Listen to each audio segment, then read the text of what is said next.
joueurs de cette équipe, dont Strandberg qui a le ballon, qui joue dans des clubs étrangers. Le Suédois est actuellement très recherché dans tous les grands clubs européens. Roland Nilsson pour Magnusson. Ballon sorti. Remise en jeu qui sera faite par Limpar pour Roland Nilsson. À nouveau Limpar qui a une très bonne frappe de balle des deux pieds. Isen, le capitaine. Nilsson, pressing des Français qui oblige les Suédois à battre légèrement en retraite. Larsson, Peter Larsson, Nilsson et Strandberg qui perd le ballon. Ballon récupéré par Pardo, Didier Deschamps, le Nantais qui en est à sa deuxième sélection. C'est la première de Dimeco, c'est la deuxième de Deschamps aujourd'hui. Coup franc joué trop rapidement par Jean-Marc Ferreri. Oui, c'est la première d'ailleurs de Didier Deschamps en tant que titulaire, puisqu'il était rentré à la fin du match contre la Yougoslavie en avril dernier, un 0-0 qui avait condamné quasiment l'équipe de France dans ses qualifications de Coupe du Monde. Joël Bass qui avait annoncé laissé entendre qu'il arrêterait de jouer en équipe de France. On n'avait pas très bien compris effectivement. Il disait que Platini maintenant pouvait choisir s'il souhaitait un autre gardien. Voilà Pérez maintenant. Pérez pour l'équipe de France. Montée de Pérez. Pérez qui donne à l'extérieur à Jean-Pierre Papin. Papin, Pardo. Pardo pour Jean-Marc Ferreri. Belle déviation de la poitrine mais un petit peu faible. Le ballon est toujours pour les tricolores qui jouent donc. Vous l'avez remarqué en maillot blanc, tenue totalement blanche, centre de Manuel Amoros que Isen capte comme il peut pour donner à son gardien Ravelli qui est le plus sélectionné, le plus capé de cette équipe suédoise avec 64 sélections. C'est la 65e ce soir. Et tout de suite, on a eu une première illustration du pressing des tricolores. On a vu Pardo, on a vu Deschamps, tout ce beau monde-là était sur le milieu de terrain adverse comme des sangsues. C'est ce que veut Platini, des milieux de terrain vifs et rapides. Strandberg, faute sur Glenn Strandberg. Qui dit pressing dit quand même quelques fautes de temps à autre. Alors qu'on découvre là Ole Nordin, c'est le premier, voilà, le moustachu. Larsson avec Magnusson et Elström peut-être, non. Dimeco. Dimeco met en touche et la touche est pour les Suédois. Dimeco qui pensait avoir obtenu même un coup franc. Touche joué avec Tern, Jonas Tern, qui est l'un des 2 ou 3 joueurs de Malmö qui font partie de la sélection. Contre-attaque menée par Jean-Marc Ferreri. Ferreri joue une carte importante, tout comme l'équipe de Platini ce soir. Longue transversale de Manuel Amoros et sortie de Ravelli à la limite de sa surface. Bonne prise de balle et bonne relance. C'est la qualité principale de ce gardien, les sorties aériennes. Interception de Deschamps, Pardo. Platini souhaitait avoir un milieu vif, technique et créatif avec des joueurs dont le physique n'était pas forcément la première qualité, même s'ils sont bons aussi physiquement. C'est le cas de Ferreri, c'est le cas de Deschamps, c'est le cas de tous ceux que Platini a retenus pour ce match. Et puis autre essai, donc cette charnière centrale qui a déjà joué à Marseille. Ouais, en fait, Leroux. Elle n'a pas tout à fait joué ensemble, puisque fois. Sauzé jouait surtout libéraux quand Leroux était blessé, et il jouait surtout avec Forster. Mais Sauzé a joué très souvent libéraux dans sa carrière, dès le début, dès sa première année professionnelle à Sochaux. Mais aujourd'hui, on va voir qu'ils vont faire une couverture alternée, Sauzé plutôt à droite et Leroux plutôt à gauche. Eric Dimeco, autre Marseillais de cette sélection. Pardo. Sauzé. Pour Papin. Papin qui va peut-être prendre le meilleur et il y a une faute sur Peter Larsson de Jean-Pierre Papin, signalé par monsieur Charir qui est le juge de touche, donc celui qui devait être au départ l'arbitre principal du match. Et qui s'est blessé, ça arrive aussi aux arbitres, il s'est blessé au dos. Il a été remplacé justement par son juge de touche. Nilsson pour Strandberg, bousculé par Yvon Leroux. Et coup franc pour les Suédois, bien placé sur le côté gauche, joué très rapidement par Nilsson. Attention à la frappe et but! But de Tern! But de Jonas Tern! Jonas Tern qui est l'idole de Malmö, bien qu'il quitte le club. Il a signé lundi à Benfica et il vient de frapper, de mettre un tir absolument extraordinaire dans la lucarne. C'est la qualité aussi de ces joueurs, ils sont capables de marquer un petit peu dans toutes les positions. Jonas Tern qui marque beaucoup de buts.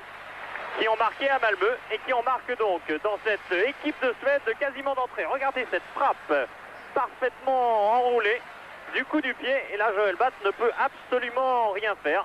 Et les Suédois, c'était quasiment leur première action. Et nous sommes à la 5e minute de ce match. Démarrage difficile pour l'équipe de France. But de Tern sur ce coup franc joué très rapidement. Ah, ici, on dit quasiment unanimement que Jonas Tern, c'est le plus beau joueur que la Suède ait jamais vu. En tout cas, on a vu sa frappe de balle dans la lucarne du but de Joel Bath.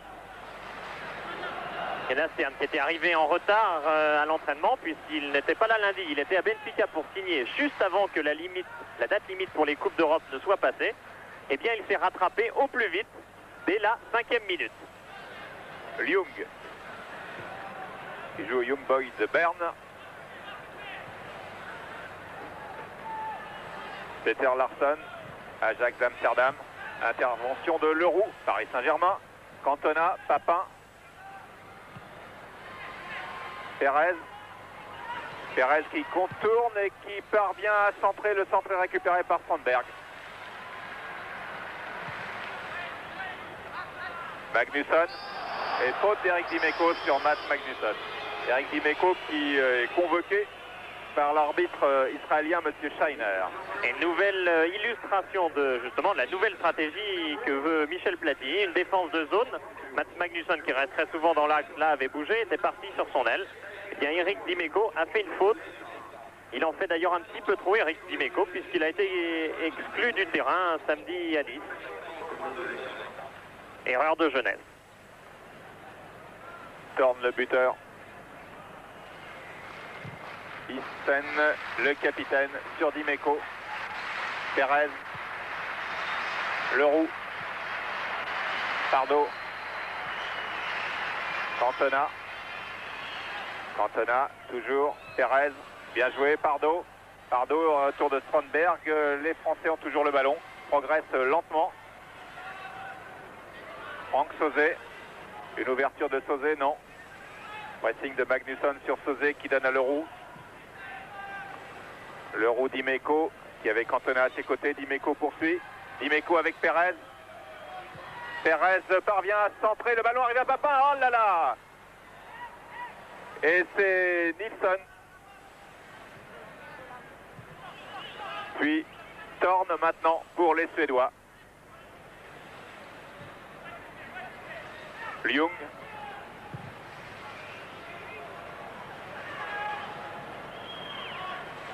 Sauzet.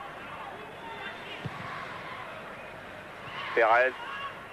Platini a demandé aux joueurs de travailler leurs automatismes. C'est une équipe toute nouvelle. Par rapport au dernier match, je crois qu'il n'en reste plus que 3. Cette année, Platini veut des joueurs qui jouent, des joueurs qui retrouvent leurs sensations. Terreri. Il ne faut pas oublier que l'équipe de France est là pour préparer bien sûr le match contre la Norvège qui a lieu le 5 septembre, mais aussi la prochaine échéance, le championnat d'Europe 92, ici même en Suède. Pardo qui est venu dans les pieds de Strandberg, qui physiquement et techniquement est un joueur très impressionnant, tout comme Leroux pour les Français. Déviation de Cantona, Cantona, Perez. Perez dans un petit trou, hors-jeu de Franck Sauzet. Retour de hors-jeu de Sauzet, signalé par Monsieur Zvicharia. Oui, Michel Platini qui a demandé à ses défenseurs de jouer d'abord défenseurs, exclusivement défenseurs, ce qui n'exclut pas tout de même démonter, comme ça a été le cas ici d'Yvon Leroux, en plein dans l'axe de la défense suédoise. Thorn. Berelström. Larsson. Nilsson. À nouveau Nilsson sur cette ouverture de Ljung. Centre intercepté par Franck Sauzet. Laurent Pardo. Deschamps. Déviation de Deschamps qui était pour Cantona, mais ballon récupéré par Glennissen qui renverse le jeu dans un espace où il n'y a que Dimeco. Dimeco mène la contre-attaque avec Perez du Paris Saint-Germain. Ouverture vers Papin, Papin qui va peut-être filer, non. Et qui s'est accroché jusqu'au bout avec Peter Larsson. Et illustration de cette défense sans couverture. Il n'y a pas de libéraux. Glennissen n'est pas un véritable libéraux. Il n'a pas pris ses mauvaises habitudes, entre guillemets bien sûr, dans le championnat d'Italie où il évoluait jusqu'à cette année à la Fiorentina. Peter Larsson pour Hellström. Dimeco.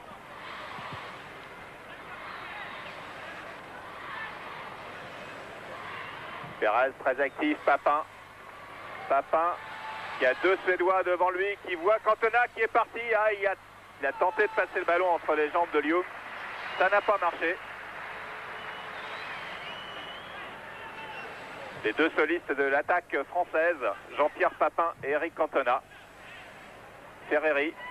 Ferreri, bien joué. Ferreri qui est venu prendre le ballon. Cantona qui a bien évité leur jeu, qui relance sur Ferreri. Battu de la tête par Peter Larsson.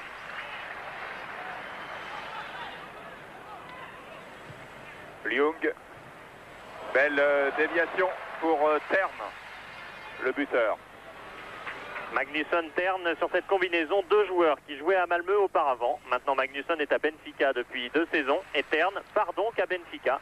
Ces deux joueurs partent d'ailleurs dès demain pour Vigo, où Benfica commence sa saison, un tournoi en Espagne. Franck Sauzet. Ferreri. Ferreri qui résiste à la charge de Nilsson et qui a voulu ouvrir vers son ancien camarade d'Auxerre, Eric Cantona. Cantona qui a tenté de partir en dribble, à nouveau Ferreri en dribble. Ferreri dans la 20 mètres qui glisse bien à gauche à Perez. Appel de Cantona, mais Perez a du mal à armer son centre et il obtient un corner. Une façon impressionnante de défendre côté suédois, il n'y a vraiment pas de couverture. Là, on a vu Papin en tête-à-tête avec Peter Larsson. On a vu Cantona, il n'y avait aucune couverture. Et c'est une méthode qui peut aussi être dangereuse, car la Suède a pris 6 buts contre le Danemark. C'était au tournoi de la Reine au mois de juin. Corner tiré par Perez. Avec Sauzet et Leroux qui sont montés. Ballon, oui, qui est dévié, qui passe de peu à côté sur cette frappe d'Amoros et c'est un corner. Amoros qui retrouve son poste d'arrière droit, qu'il n'avait pas souvent obtenu, enfin pas souvent utilisé. Il avait été utilisé de la sorte à la Coupe du Monde 86 quand EH était suspendu. Nouveau corner tiré par Perez, renvoyé par Larsson, récupéré par Deschamps, Amoros. La défense suédoise n'est pas montée très vite. Pardo en 1-2 avec Perez, pris de vitesse par Roland Nilsson. Et Ravelli qui calme un petit peu le jeu. C'est lui le plus expérimenté. Limpar pour Tern. Jonas Tern. Thyssen. Roland Nilsson. Thyssen.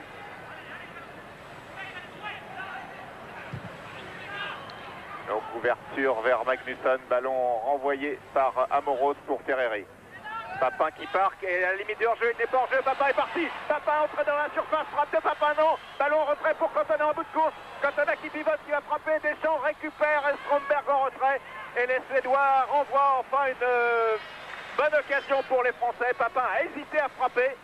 Il a voulu jouer avec Cantona. Oui, il a pris à contre-pied la défense suédoise, un centre en retrait dans le sens du terme, mais le duo Papin, Cantona, on en reparlera certainement. Ah, la France attend ça. Ferreri. Amoros. Amoros à nouveau pour Papin qui va inquiéter à nouveau Peter Larsson et qui obtient un corner. Papin qui a éclaté, entre guillemets, c'est lui qui le dit, avec l'Olympique de Marseille, qui ne s'est pas encore imposé en équipe de France. Et bien là, semble plus à l'aise que d'habitude ce soir. Oui, encouragé par Michel Platini, qui l'a suivi beaucoup à l'entraînement de l'OM cet été, et qui dit que Papin a passé un cap. Maintenant, il doit le montrer en équipe de France. Joué rapidement le corner par Perez. Centre de Perez est sorti sans problème de Ravelli. On vous a dit que l'un de ses points forts, c'était les sorties aériennes.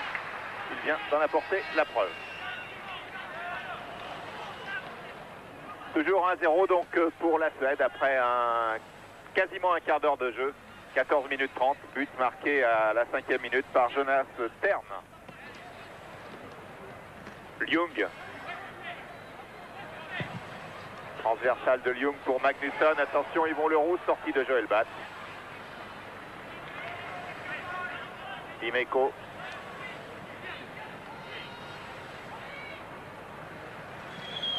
Dimeco pris en sandwich sur la ligne médiane. Coup franc joué rapidement par Laurent Pardo avec Perez. Perez qui tente de crocheter Limpar et qui obtient une touche. Pour ce match, Michel Platini retrouve les deux mêmes milieux excentrés que lors de sa première sélection contre la Yougoslavie en novembre 88.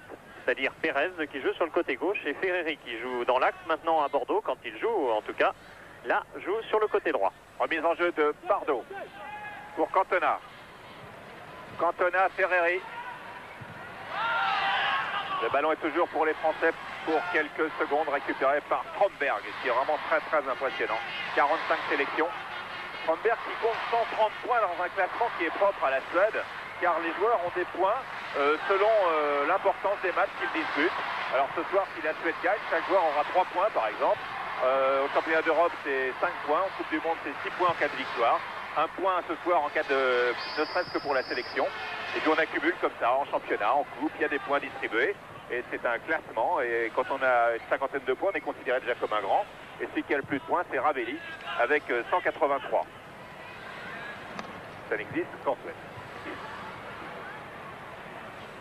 Perez. Deschamps. Papin. Papin, faute sur Papin. De Jonas Stern, qui est aussi le meneur de jeu de l'équipe, mais tous les milieux de terrain participent au jeu. C'est vraiment deux lignes, la ligne de défense, la ligne de milieu, quasiment parallèle. Pas de plus offensif que de défensif. Pardo pour tirer le coup franc. Pardo qui a fait un appel à Yvon Leroux et bonne sortie, puis en avant, bonne protection de Ravelli. Personne n'avait envie d'aller y mettre la tête. Il faut dire qu'il a été blessé ce week-end à Milan, dans le tournoi de Milan, par Klinsmann, l'avant-centre allemand. Il a pris un coup à la cuisse droite. Et là, il a vraiment voulu assurer visiblement. Ravelli qui est un gardien d'expérience. Il a eu 30 ans il y a 2 jours. Magnusson. Et hors-jeu de Hellström.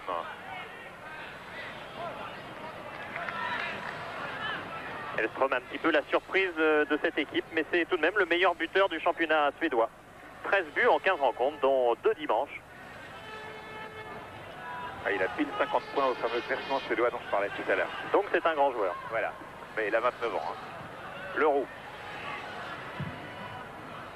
Belle ouverture de Leroux dans le dos de la défense pour Amoros et Ravelli. Ravelli très habitué à jouer derrière ce type de défense. On l'a senti prêt à sortir très loin s'il le fallait. Ljung. Ljung qui a joué avec Nilsson. On vous en reparlera de Joachim Nilsson, le numéro 9 de la sélection suédoise, car la presse suédoise annonce aujourd'hui comme étant en contact avec Monaco. Alors Pierre Plett, qui est avec nous, lui en a parlé tout à l'heure, lui il dit qu'il est au courant de rien, qu'il sait que Monaco l'a supervisé une fois, mais ça fait une page dans la presse suédoise aujourd'hui. Remise en jeu d'Amoros. Magnusson, tacle de Pardo sur Stern. Coup franc à 40 mètres, début de batte. Coup franc qui va être... oui, les Suédois prennent leur temps, va être joué précisément par Joachim Nilsson. Joueur local de Malmö. Le seul club professionnel de Suède.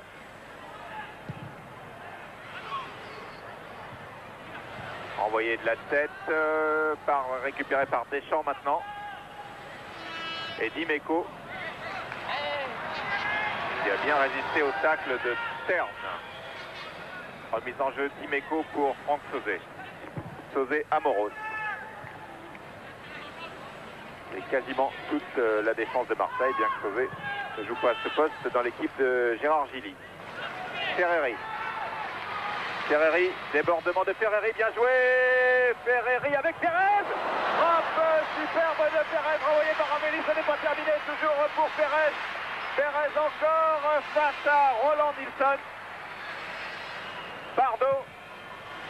Papin. Déviation ratée de Jean-Pierre Papin. Et attention à la contre-attaque suédoise, mais à nouveau Pardo. Les Français qui prennent confiance, qui commencent à se trouver avec Papin, avec peut-être Cantona. En tout cas, cette frappe de Perez était la plus belle depuis le début du match. La plus belle pour les Français en tout cas. Cantona qui se bat. Ballon récupéré par Papin après cette faute de Stromberg et on retrouve Pérez qui est le plus vif, le plus dangereux hors jeu de Cantona. Hors jeu signalé d'Eric Cantona. Ah, on a vu toute la ligne d'attaque française, en effet. À la sortie de la déviation de Cantona, il y avait ce centre de Ferreri. Papin était au centre pour fixer la défense. Le tir de Pérez en force du gauche et Ravelli qui fait ici un très bon arrêt. 20e minute, cette occasion française. C'est la plus nette, c'est quasiment la seule. C'est déjà pas si mal car Michel Platini avait dit à la suite de France-Yougoslavie que son équipe avait joué à 100% et ne s'était créé aucune occasion. C'est un constat d'échec. Là, voilà une occasion. Isen, capitaine de l'équipe suédoise, Mats Magnusson pour Stromberg. Dans le dos de Dimeco qui revient bien. Dimeco qui était vraiment fou de joie de cette sélection. Deschamps, certainement tout aussi heureux mais moins expansif. Pérez. Pérez Cantona. Cantona qui n'a pas parlé avant ce match. Non pas pour boycotter qui que ce soit, mais il a dit qu'il voulait s'exprimer sur le terrain en premier lieu pour son retour en équipe de France.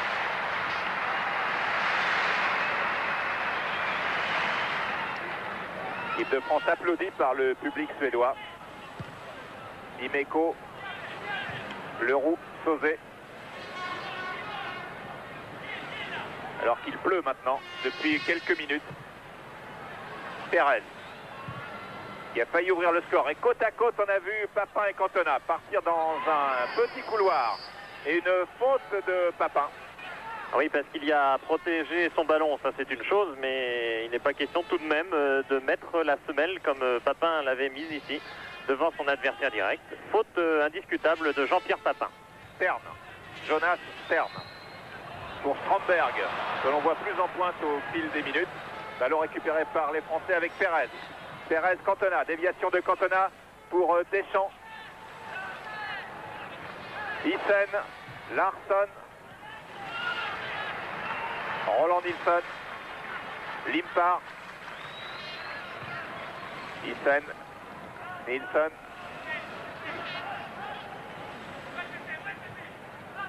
Limpar. Limpar qui joue en Italie à Crémone et on retrouve Mats Magnusson en débordement et qui obtient le corner sur ce duel, suite à ce duel avec Franck Sauzet. Mats Magnusson, c'est une figure qu'on connaît, on le rencontre tellement souvent avec Benfica. Il avait joué contre Montpellier l'an dernier. Corner tiré par Limpar, très bon du pied droit et du pied gauche. Il le tire évidemment là-bas du droit, sortie de Joël Batz. Joël Batz, le gardien le plus sélectionné de l'histoire du foot français. C'est la 47e aujourd'hui.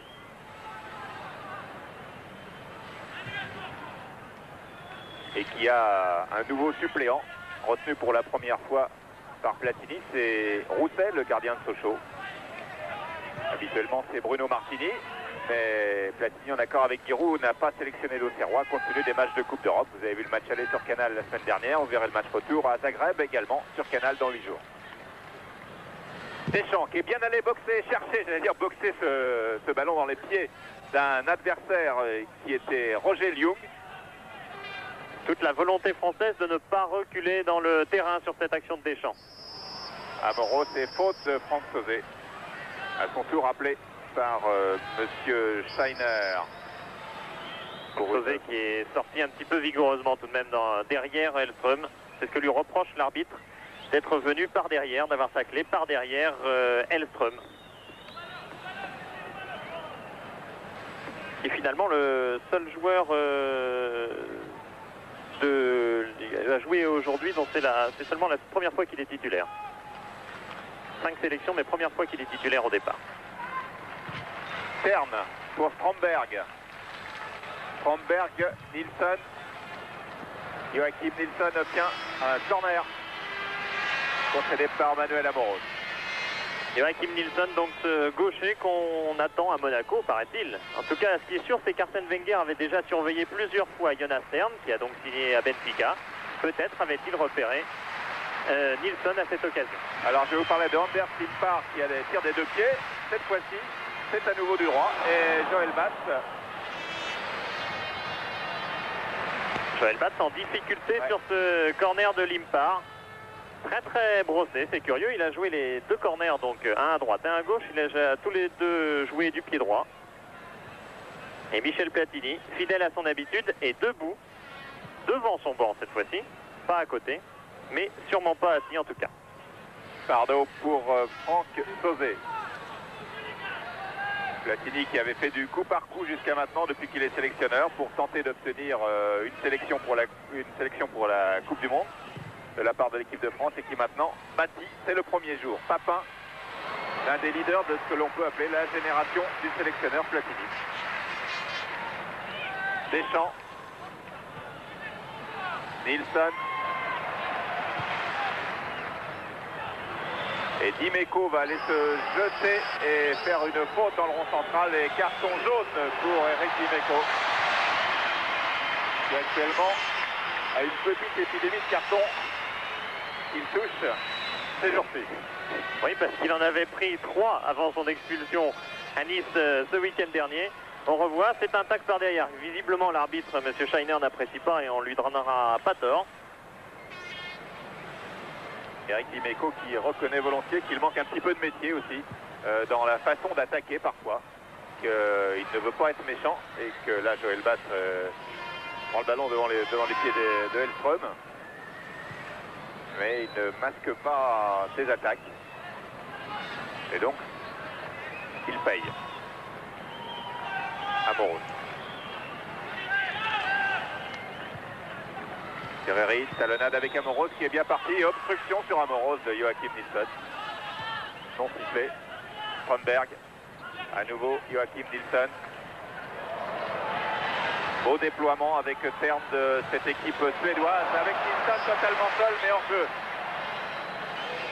Nilsson, on l'a vu remonter toute la ligne de touche. C'est typiquement ce type de joueur à la britannique qui évolue sur une aile. Il travaille de la défense à l'attaque mais il ne quitte jamais son aile. Et c'est une vraie machine à centrer. On l'a vu à l'entraînement. C'est visiblement sa passion. Pardo.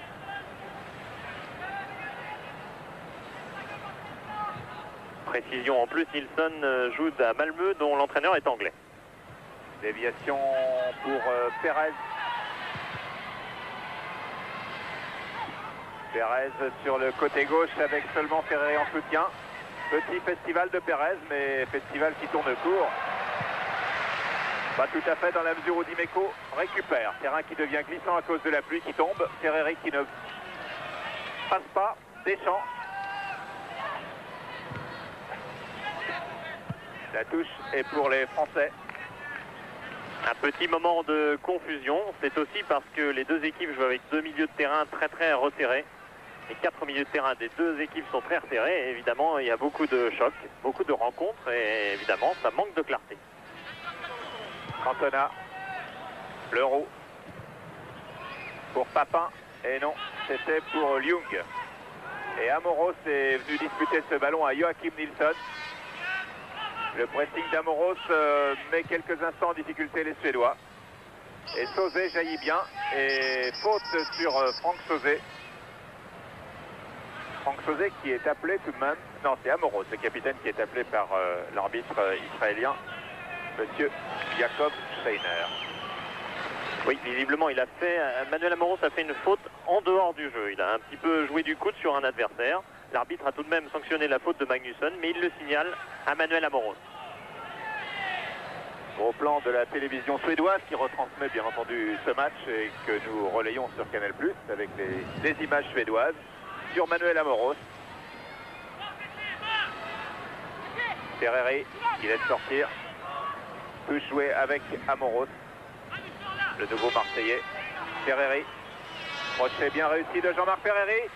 Centre de Ferreri, il est beau, deuxième poteau, peut-être pour la tête de Cantona. Maintenant, Cantona qui est à la lutte dans les hauteurs avec le gardien Ravelli. Et le rôle d'ailier que peut jouer Jean-Marc Ferreri. Et là, tout le monde est persuadé que Jean-Marc Ferreri est un grand ailier droit. Le premier Guiraud qui l'a formé tout de même. Et Ferreri, lui, il préfère jouer au milieu de terrain offensif. Mais là, on a vu toutes ses qualités d'ailier sur cette action. Ljung, alors que l'on a atteint qu'on va atteindre la demi-heure de jeu dans 10 secondes. Et qu'il y a toujours 1-0 pour l'équipe de Suède, but marqué par Jonas Tern. Et que là, le ballon revient dans les pieds suédois suite à l'intervention de l'arbitre Jakob Scheiner.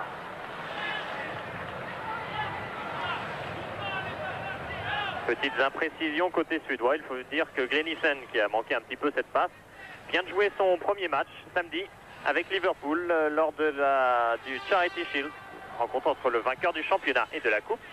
Victoire de Liverpool 1-0, Glennissen élu meilleur joueur sur le terrain.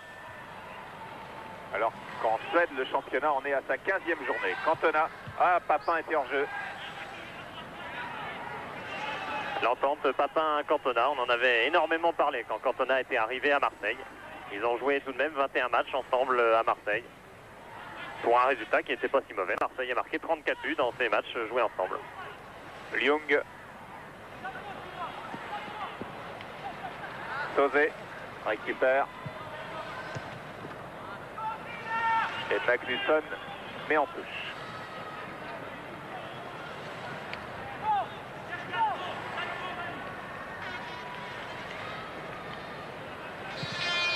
La France qui aurait bien besoin aussi non seulement de séduire, de commencer à convaincre et puis aussi de faire un résultat.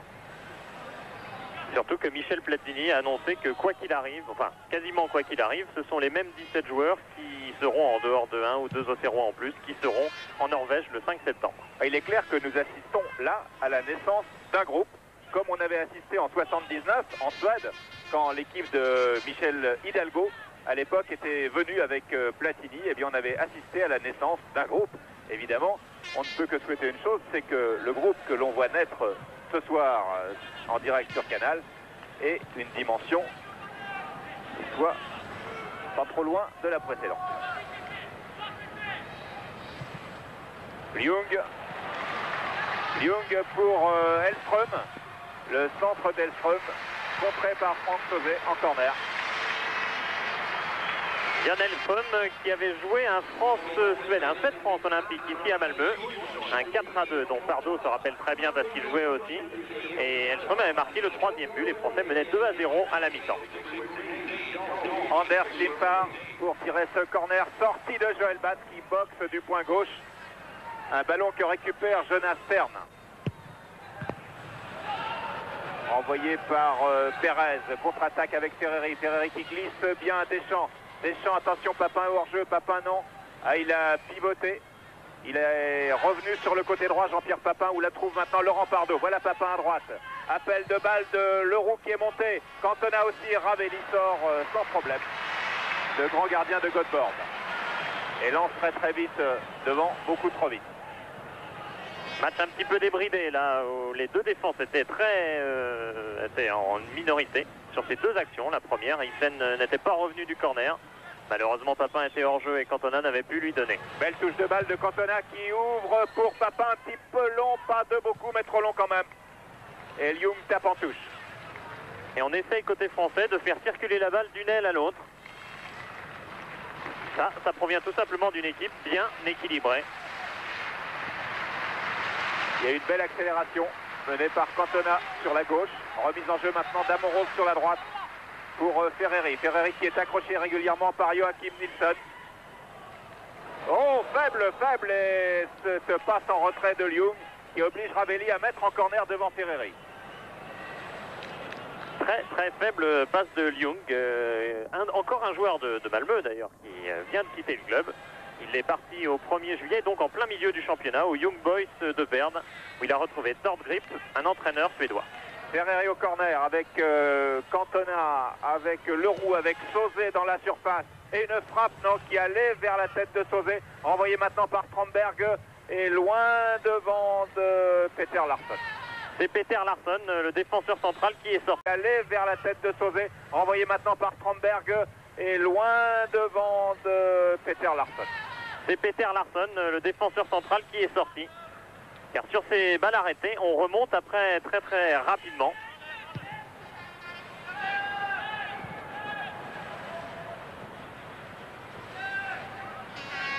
Amoros.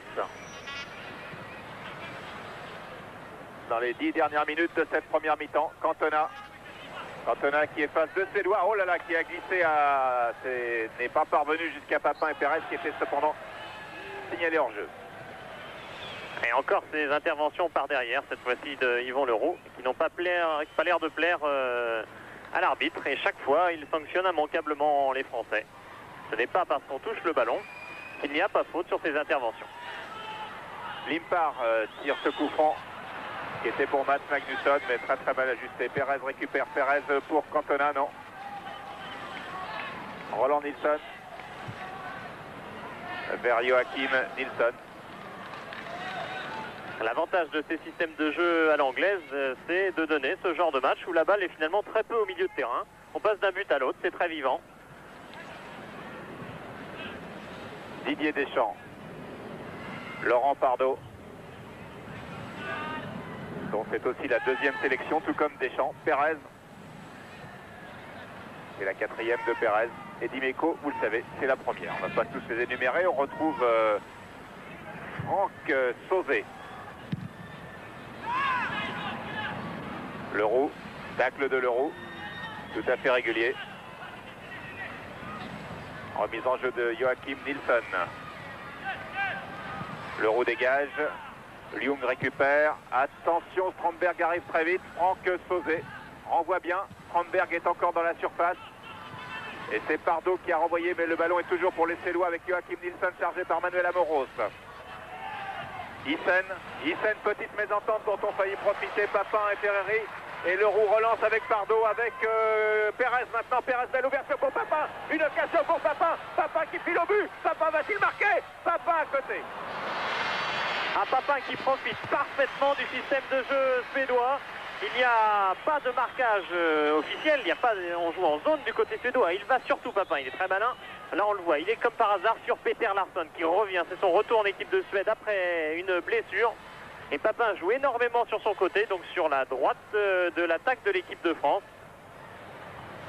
Car Peter Larsson n'est pas à 100% de ses moyens. Il avait eu une cheville gravement endommagée l'an dernier à l'Ajax.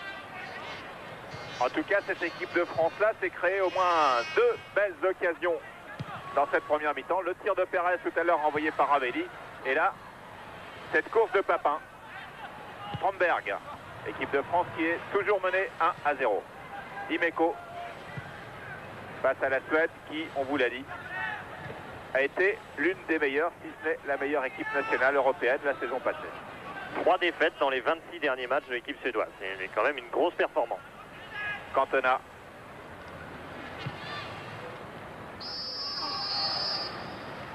Cantona qui obtient un coup franc. Coup franc que joue Pérez, non. Laurent Pardo. Le Bordelais. Laurent Pardo vers Yvon Leroux. Belle déviation pour Papin qui a dérapé face à Hyssen. Ljung. Joachim Nilsson. Pour Elström. Et le coup franc est pour la France. Pardo. Dimeco.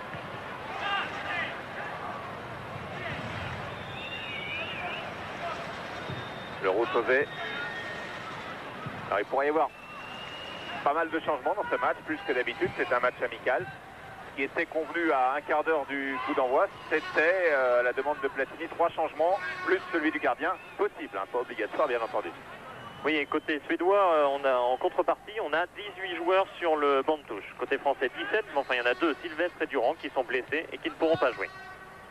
Les autres étant Casoni, Laurent Blanc, Stéphane Paille et Gilles Roux. Sur les 18 Suédois, il y a Johnny Ekström, on l'a vu avant cette rencontre.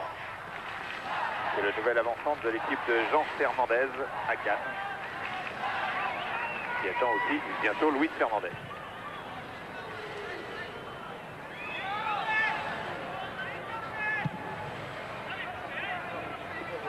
Tête de Larsson.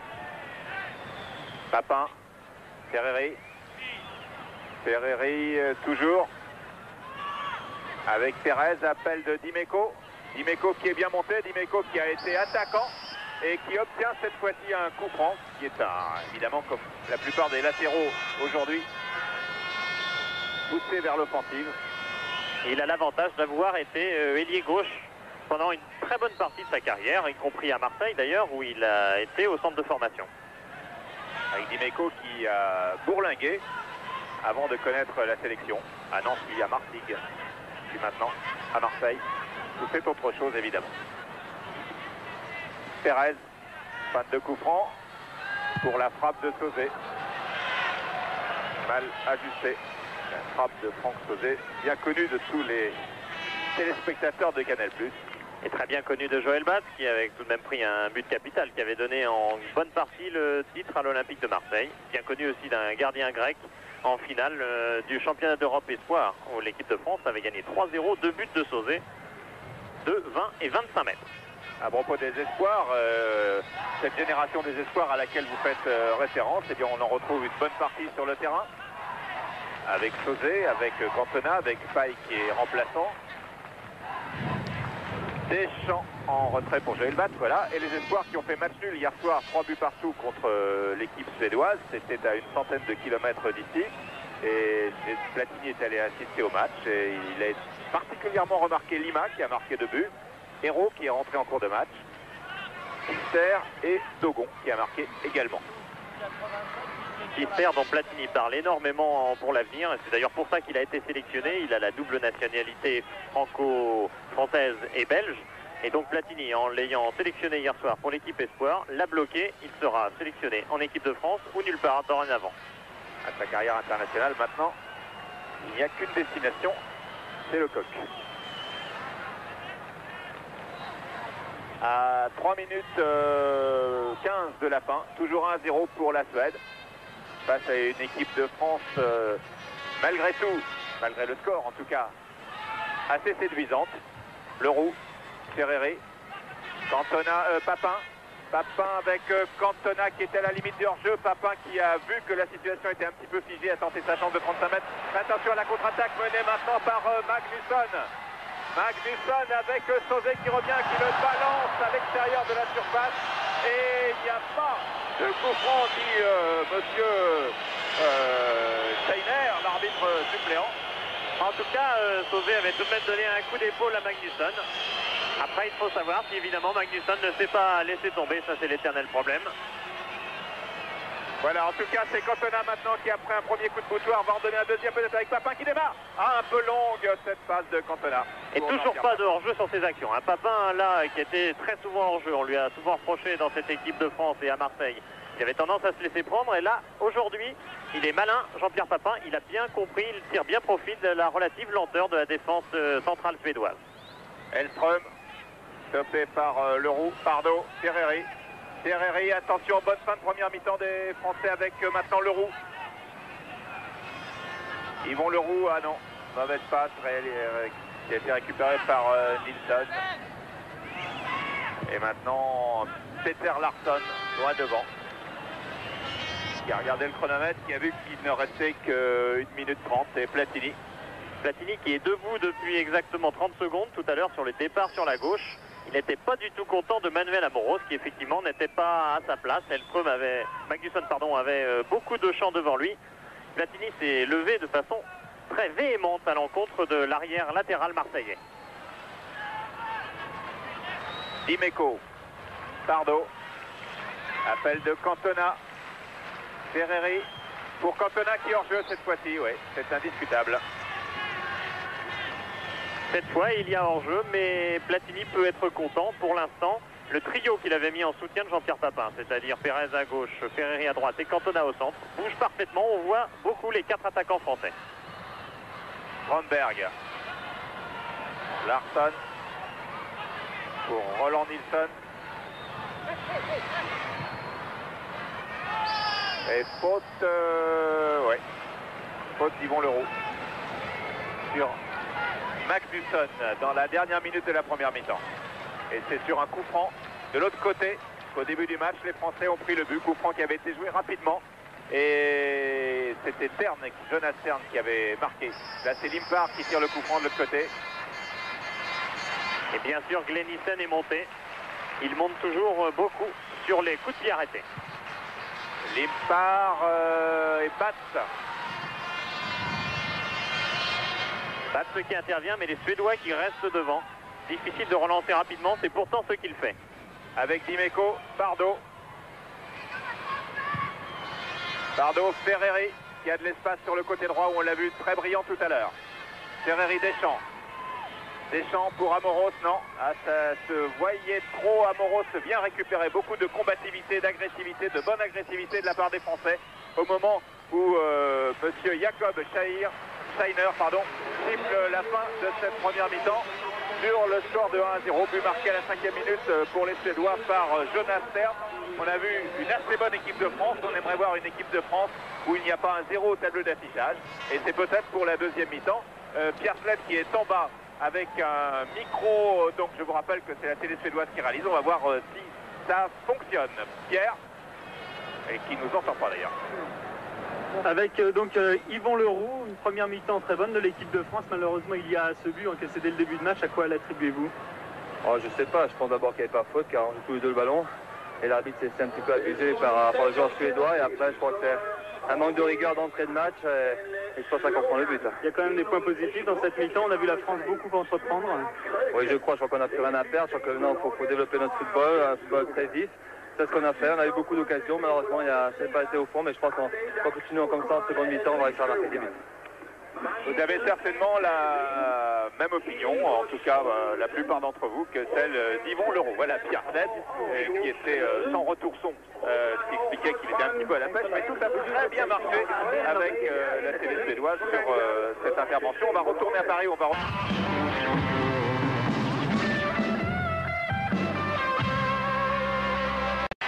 de la mi-temps, une équipe de France donc qui a été très séduisante, une équipe de France à laquelle il manque simplement, et ce n'est pas la moindre des choses, l'efficacité, le but que l'on attend, que Platini et toute sa bande, et puis tous ceux qui regardent ce match, qui sont forcément supporters de l'équipe de France, attendent un but de Papin qui a eu une occasion, un but de Pérez qui a eu une occasion, renvoyé par le gardien Thomas Ravelli. 1-0 donc pour les Suédois au moment où commence cette deuxième mi-temps sous les trompes d'eau, comme vous pouvez le constater. Match arbitré par un trio israélien. Il faut préciser que ce but, on l'attend tout de même depuis 4 matchs et demi maintenant avec cette mi-temps. 4 matchs de l'équipe de France, donc sans but. Alors peut-être dans ces 45 minutes, avec Cantona, Papin. Associé en équipe de France pour la 3e fois seulement, Papin et Cantona. La deuxième fois, c'était un France-Espagne qui était l'un des meilleurs matchs de ces deux joueurs. Voilà, le coup d'envoi est donné avec Papin, Bernard Pardo, et non pas Laurent comme je l'ai appelé par erreur tout à l'heure, que tous les Pardo me pardonnent. Sauzé. Leroux pour Sauzé. Très forte pluie. Alors que nous sommes ici depuis 48 heures avec l'équipe de France et qu'on n'avait pas vu une goutte d'eau en ce mois d'août suédois. C'est pour maintenant. Ah, passe approximative dont profite Limpar. Limpar qui lance assez bien Magnusson. Ça, c'est le genre de choses qu'on peut retrouver dans cette seconde période si la pluie persiste. Car une passe mal ajustée, ça fuse. Et l'erreur est très vite arrivée. Christian Pérez qui passe malgré la faute de Limpar qui est sanctionné. Ce qu'on va voir aussi, c'est des chutes très spectaculaires. Certainement des grandes glissades. Bernard Pardo tire ce coup franc avec Pérez. Pérez pour Dimeco qui est parti un peu vite. Et là, sur un terrain qui va devenir très vite glissant, on ne freine pas aussi facilement qu'on pouvait le faire en première mi-temps.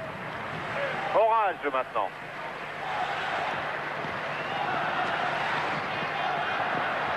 C'est sous les éclairs et les grondements que Ravelli envoie à destination de Nilsson. À nouveau Nilsson.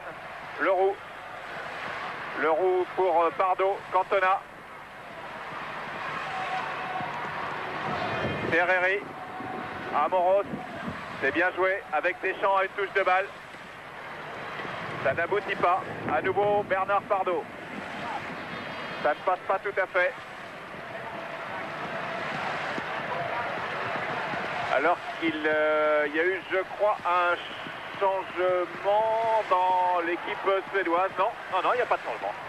Il n'y a pas de changement et Amoros glisse, jaillit, c'est le cas de le dire. Oui, et là, on va assister à des tacles de ce genre extrêmement spectaculaires, car là, Amoros a perdu le contact avec le sol, du moins au niveau de ses chaussures, c'est-à-dire qu'il était sur le short, et là, la glissade est absolument incontrôlable. Et les Suédois tentent d'en profiter de ce que l'on pourrait appeler un flottement, c'est le mot. Et beaucoup de métiers du côté de Glenison, qui s'est douté que Joël Bats aurait pu être surpris par ce genre de balle. Balle à ras de terre, dans la tornade. On ne voit absolument plus rien. Même sur le terrain, je pense que les joueurs sont extrêmement gênés, y compris dans leur vision. Et l'équipe française qui profite peut-être du temps, enfin profite, c'est un bien gros mot, enfin qui a bien l'intention de calmer un petit peu le jeu.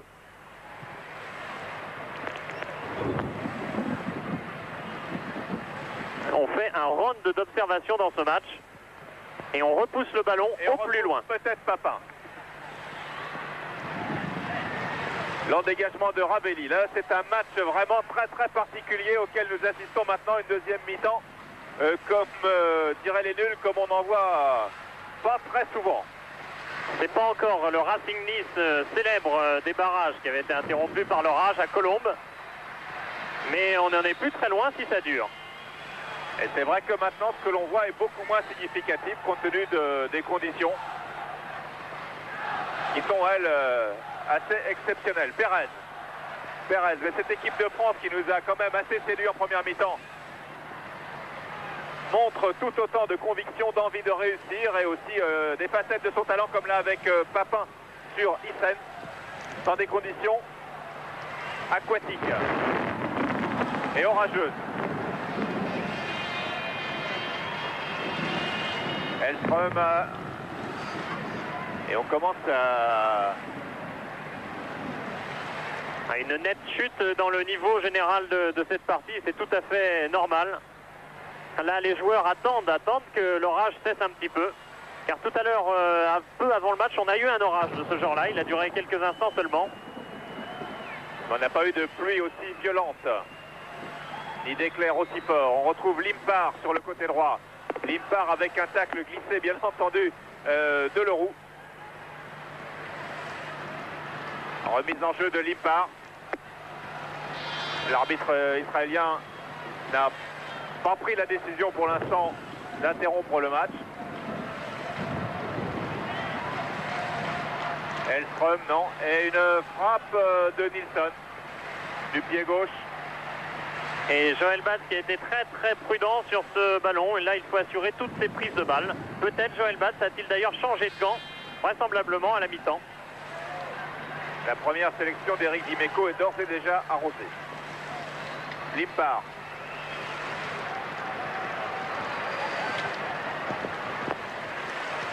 Nilsson. Brandberg. Limpar. Très difficile d'intervenir dans ces conditions. Amoros, déviation de Cantona pour Deschamps. Papin est parti à droite, Deschamps dans l'axe. Papin encore, Papin qui va remettre peut-être, qui a tenté sa chance, qui a voulu donner à Cantona de l'autre côté. Mais que construire, que faire sous un tel déluge? Et on a vu sur cette action Limpar faire un bon mouvement. On a vu Deschamps, on a vu Papin. Les petits gabarits risquent d'être avantagés tout de même sur cette pelouse. Si du moins ils ont pensé à changer de crampon, qui ne fait aucun doute à la mi-temps. Limpar, alors qu'il va y avoir un premier changement dans l'équipe suédoise avec l'entrée et la première sélection de Stefan Lundqvist, le numéro 18 que vous avez aperçu, qui commence à se rafraîchir et à se mettre dans le ton du match. Attention à ce débordement de Nilsson. Nilsson va peut-être pouvoir centrer. Sauzé met en corner. Alors que Nilsson reste affalé dans les publicités suédoises. Et là, Platini, exceptionnellement, est rentré sous la cahute. On le comprend. Et rentrée de Lundqvist, Stéphane Lundqvist, dont c'est la première sélection. Olli Nordin avait prévu ce changement. Il avait dit qu'il voulait faire des essais de ses attaquants, notamment de ses attaquants qui jouent en Suède, comme Hellström et Lindqvist, donc qui rentrent. Et Magnusson est maintenant à l'abri. C'est lui qui est sorti.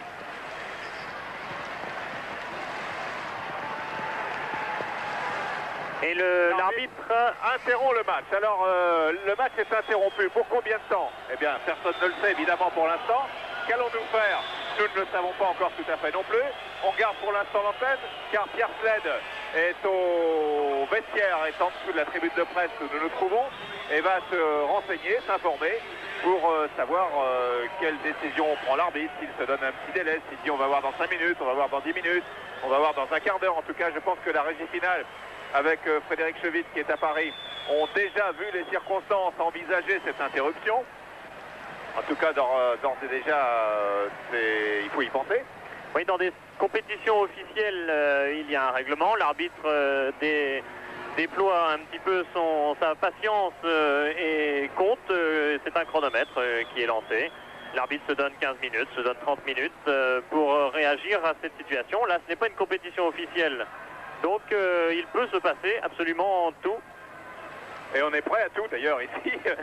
Nous sommes là et on ne va pas bouger non plus, croyez-nous, malgré la pluie. En plus, d'autant qu'on est à l'abri, que la télévision suédoise est toujours là et va rester opérationnelle, puisque ce match aussi est retransmis en Suède, en différé, il faut le dire, dans la soirée. Mais enfin, on enregistre les images. Nous sommes en direct sur Canal. Voilà, l'arbitre s'est mis à l'abri. Je pense qu'on va avoir des nouvelles d'ici peu de la part avec Jean-Pierre Papin.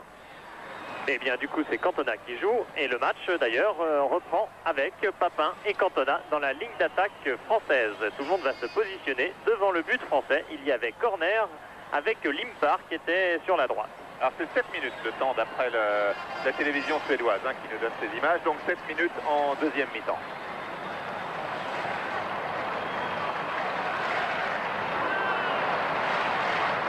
Minutes, tout le monde est là, c'est ça. Corner tiré par Limpar, donc sur le côté droit. Ah, il manquait un joueur là. C'était Deschamps. C'était Deschamps qui avait traîné un petit peu au vestiaire. Et Joël Bath quand même, ça gênait. Je cherchais le gardien, je ne voyais pas. Je disais, bon, quand on a un poteau devant nous, on raconte pas tout. Mais là, je disais peut-être derrière le poteau. Non, il était au vestiaire. Difficile de tirer le corner sans Joël Bath. Voilà, Joël Bath juste revenu. Et Limpar au corner. Troisième épisode du match.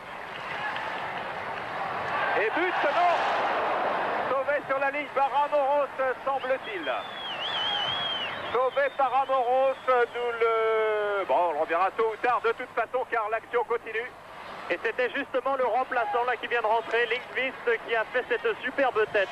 Profitant bien entendu un petit peu de l'absence de concentration des Français. Il est surpris Joël Bath et c'est Amoros qui sauve sur la ligne.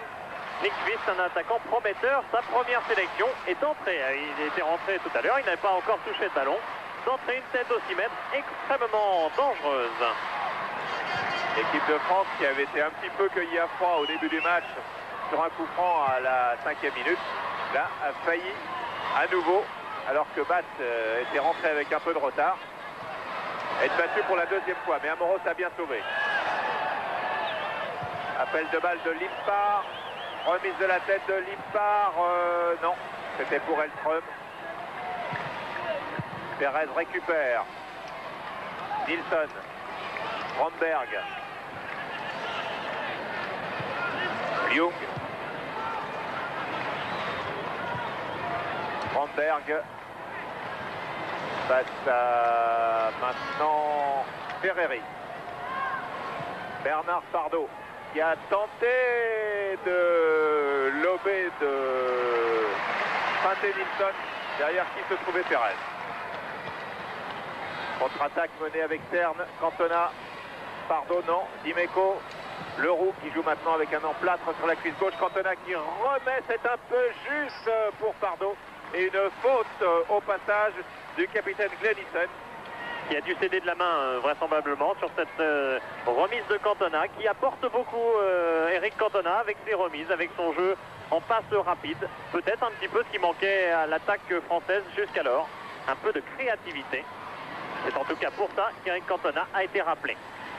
Pérez pour tirer le coup franc. Frappe du gauche de Sauzet de 30 mètres. Alors qu'il était en position de marche arrière à ce moment-là. Il revenait déjà vers ses bases. Oui, reprise en plus du gauche, c'est pas son meilleur pied. Mais Franck Sauzet est un joueur en confiance depuis un bon bout de temps. C'est à croire qu'il a un bon mental, un bon moral. Et il tente très souvent sa chance de loin. Alors que Ravelli, vous voyez qu'il avait pris, je vous avais dit qu'il avait pris un coup de Klinsmann. Eh bien, il a mis une genouillère et c'est peut-être lié. C'est une genouillère qui prend bien au-dessus de la cuisse. Hein. Nilsson. Roland Nilsson de Göteborg. Vers Elström. Et Sauzet pour Bat. Bat pour Amoros. Amoros, Leroux.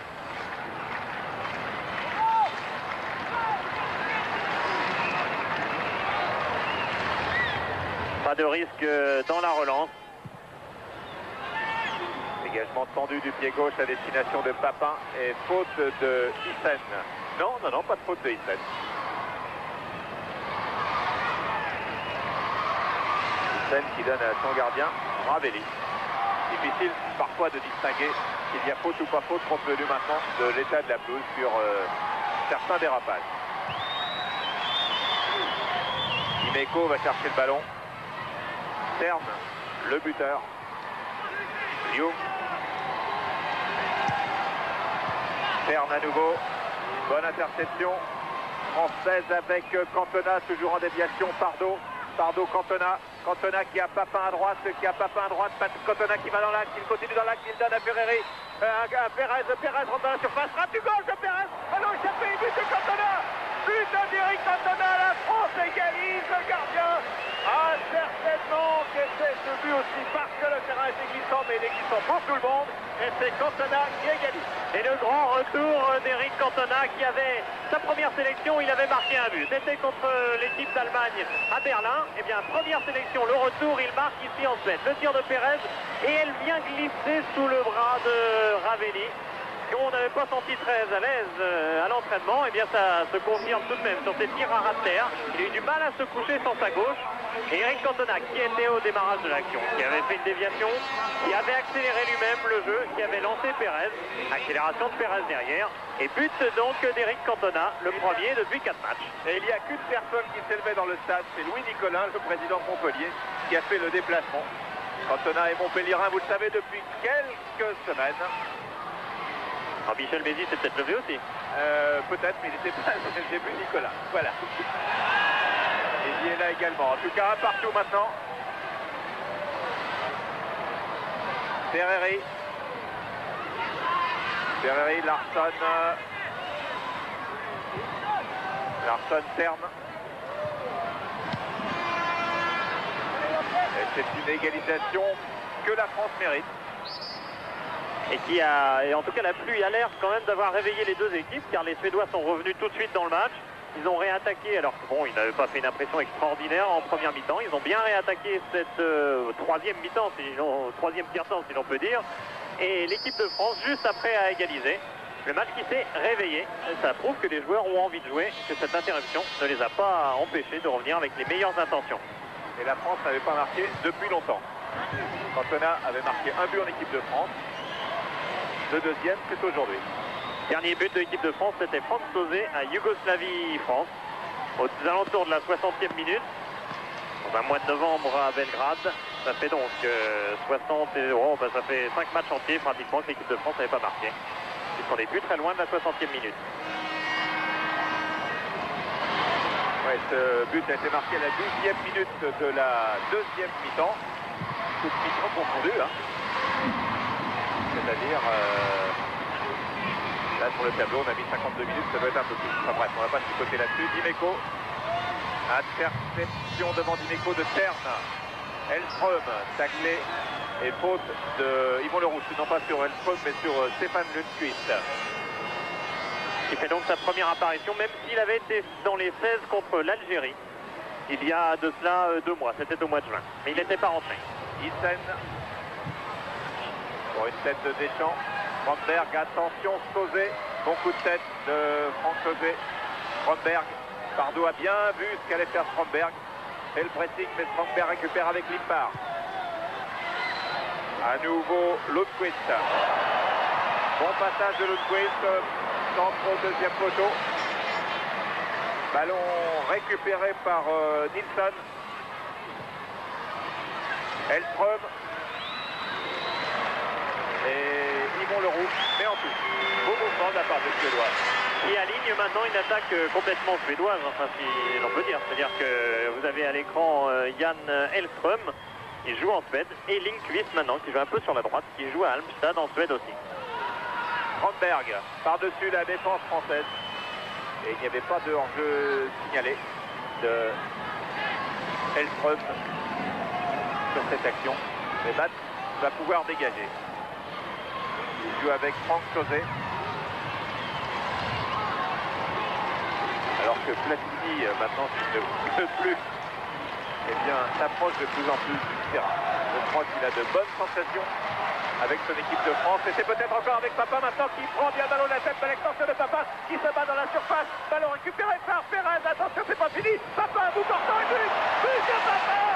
2-1 pour la France. Au moment où je vous disais que Platini devait avoir enfin la sensation de tenir peut-être une équipe, l'équipe de demain. Eh bien, c'est peut-être déjà l'équipe d'aujourd'hui. Et surtout l'équipe de France en pleine réussite, car là il y a eu une action extrêmement compliquée qu'on va se faire un plaisir de revoir. Voilà, avec Perez dont le centre est contré par Nilsson. La reprise de Papin en force et Ravelli qui est vraiment pas heureux, car le ballon lui touche l'intérieur du talon. Mais tout était parti de quoi? Eh bien d'un débordement. Toujours ces joueurs, Pereira d'un côté, Perez de l'autre, c'est eux qui font un petit peu diversion. Ravelli vraiment pas heureux car elle touche l'intérieur de son talon du pied droit. Ensuite le poteau et la balle rentre. Jean-Pierre Papin signe son 4e but en équipe de France. Et la France même par 2-1. Ce qui est une très très belle performance, même s'il s'agit d'un match amical. Compte tenu des récents résultats sur les 2 dernières années de cette équipe de Suède. Terme. Pardo. À nouveau Pardo. Avec Perez. Ah, faiblesse dans la passe de Pardo. Limpar.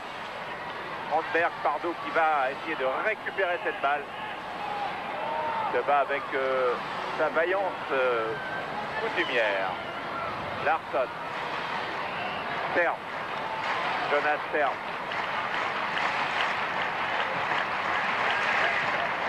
Roland Nilsson. Et oui, Joachim Nilsson qui est en l'air, but contre son camp et égalisation de Lundqvist. Alors qu'au départ de l'action, il y avait peut-être une faute de Joachim Nilsson sur Yvon Leroux. Difficile à juger. En tout cas, égalisation de Lundqvist sur ce beau mouvement suédois. Et en tout cas, un orage qui aura débridé finalement tout le monde. Car ça, c'est une bonne action. Voilà, on va retrouver donc le numéro 9 qui n'est pas du tout de son côté, qui a changé d'aile. Ça lui apporte ses chances. La balle est détournée sur son poteau par Sauzet. Voilà, on reprend avec Nilsson qu'on retrouve à droite finalement. Sauzet qui détourne sur le poteau, passe complètement pris à contre-pied. Qui est là? Eh bien, c'est Lindqvist, donc le fameux avant-centre dont on parlait tout à l'heure. Alors que Yvon Leroux au départ de l'action, qui n'était pas sur le ralenti là, c'était un tout petit peu avant, donc a un peu baissé la tête au moment où Lundqvist a tenté à l'effacer et il a pris un coup de pied au visage. La preuve, il est touché. La preuve, il est touché. Yvon Leroux qui avait déjà eu un petit problème puisque Casoni avait été appelé en 17e homme parce que Yvon Leroux avait un problème à l'épaule droite. En plus, il est revenu après l'interruption, il est revenu avec un emplâtre à la cuisse droite. Et bien là, il est blessé au visage. Ça fait beaucoup pour un seul homme. Pour sa rentrée d'ailleurs, Yvon Leroux, il n'avait pas joué depuis France-Espagne en mars 88, alors que Stefan Lundqvist, lui, c'est son premier match et premier but donc pour l'équipe de Suède. Il marque peut-être des points en vue de ce Suède-Angleterre qui sera certainement décisif dans le groupe de qualification, ou un groupe à 4, donc c'est soit l'Angleterre, soit la Suède. Et après, pour la deuxième place, c'est suspense avec d'autres quatrièmes, un règlement un petit peu compliqué qui pourrait laisser sur le carreau l'Allemagne ou la RFA, ou la Hollande. Alors que Yvon Leroux a repris le match, donc il a été touché au visage par le pied de Joachim Nilsson à l'origine de Joachim Nilsson de l'égalisation suédoise. La Suède qui était menée sur son terrain ici à Malmö. Donc 2 buts partout. Un match toujours aussi ouvert, toujours aussi plaisant de la part d'une équipe de Suède que l'on savait de haut niveau et d'une équipe de France qui est ce soir une équipe de haut niveau. Avec Ferreri, belle ouverture de Jean-Marc Ferreri pour Papin quand on est parti. Tacle de Larsson sur Papin. Papin va tenter de passer. Il va peut-être passer. Non, il ne passe pas. Et il ne récupère pas le ballon, les Français par Deschamps. Attention à la contre-attaque avec Leroux qui passe en retrait pressé par celui qui vient d'égaliser, par Lundqvist. Dimeco maintenant pour l'équipe de France. Dimeco Leroux. Leroux avec Franck Sauzet qui a failli marquer contre son camp en déviant ce centre de Joachim Nilsson sur le poteau début de batte. Poteau qui a renvoyé le ballon dans les pieds de Lundqvist et ce fut, vous l'avez vu, l'égalisation. Cantona et Papin qui sont donc les 2 buteurs de ce soir de l'équipe de France. On peut dire d'ores et déjà que quel que soit le résultat final de ce match, Platini tient là un bon groupe.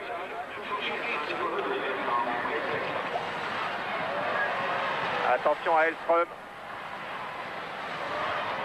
Tacle de Leroux. Yvon Leroux qui était donc apparemment bien remis et qui est toujours là, solide au poste. Yvon Leroux nous dit Pierre Slade qui est là en train de tacler, qui a été touché en fait à l'œil exactement tout à l'heure par le coup de pied de Joachim Nilsson.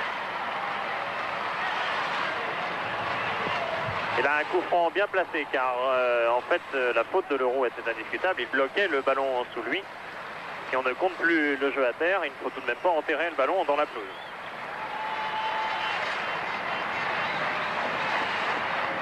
Coup franc pour la Suède. À 2 partout. Coup franc qui ne va rien donner. Alors que la pluie retombe ici à Malmö. Et que l'on va certainement aussi avoir une petite pluie de changement dans les deux équipes. Il y en a déjà eu un dans l'équipe de Suède avec l'entrée de Lundqvist. Il va y avoir l'entrée de Nicolas Larsson, qui est aussi de Malmö dans quelques instants. Il se prépare. Et l'échauffement pour l'équipe de France d'un autre Montpellierin, ce n'est pas Stéphane Paille, c'est Laurent Blanc.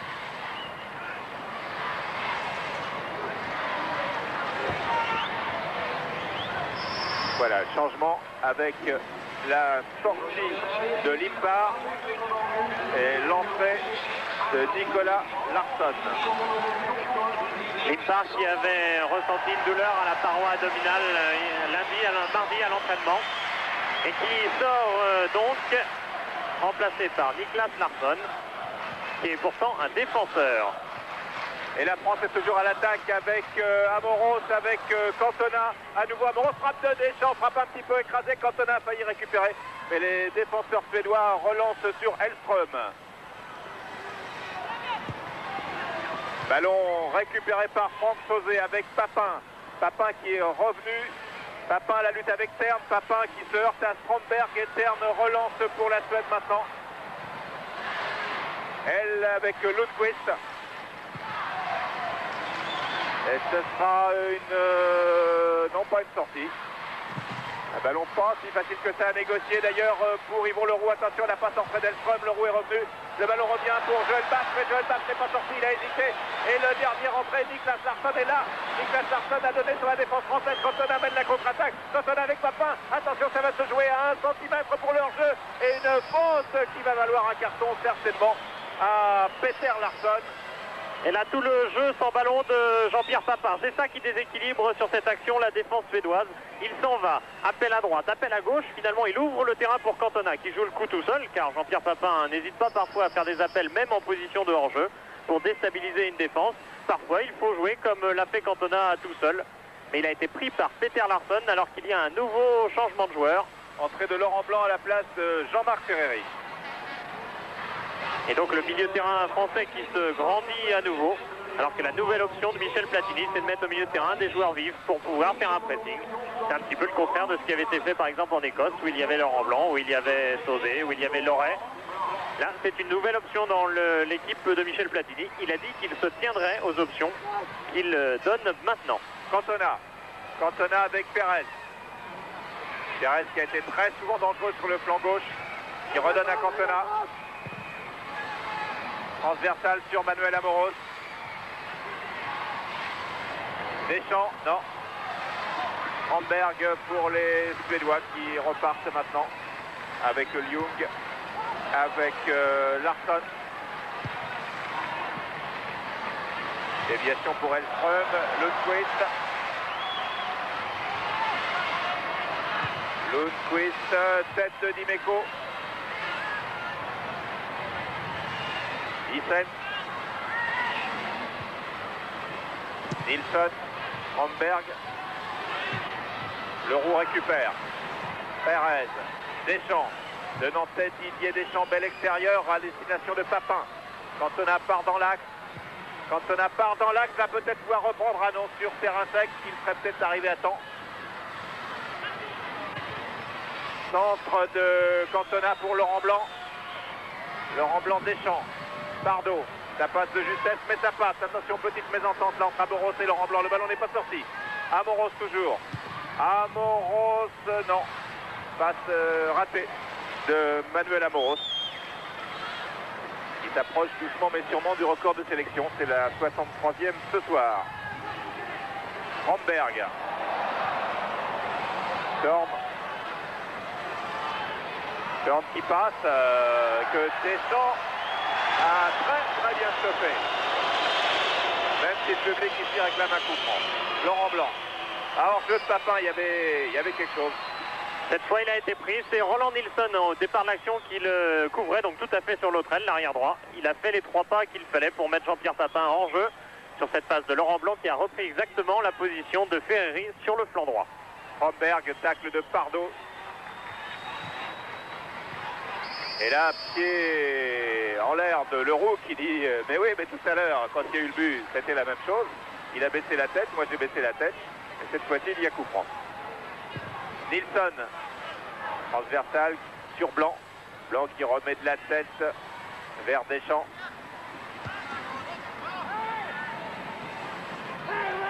Laurent Blanc. Sous une pluie toujours dense. Et un orage un peu plus lointain, mais toujours là. Et très bonne balle prise par Deschamps qui donne à Papin. Bonne présence de Didier Deschamps.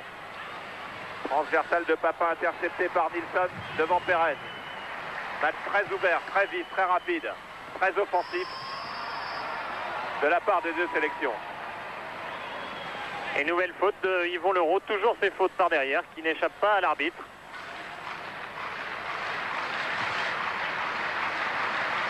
Larsson. Elström en retrait pour Stromberg. Nilsson. Attention, c'était de justesse pour Yvon Leroux. Dimeco. Didier Deschamps. Laurent Blanc bousculé. Et faute de Jonas Stern sur le Montpellierin. Laurent Blanc qui fait donc une rentrée. Donc de Montpellierin maintenant sur le terrain.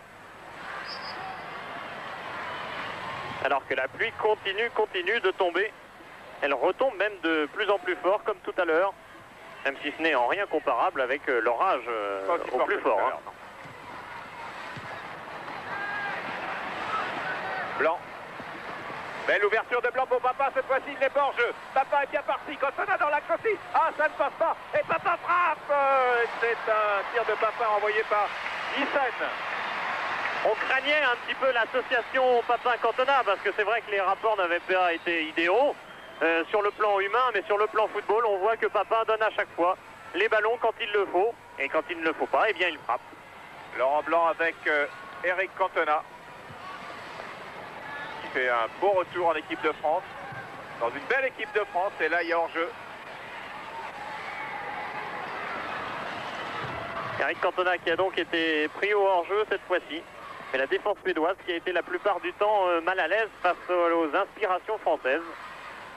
Inspirations françaises qui ont été personnalisées par 4 joueurs. Ça c'est un petit peu le côté positif de cette rencontre. On a vu très souvent 4 joueurs participer vraiment aux options offensives de l'équipe.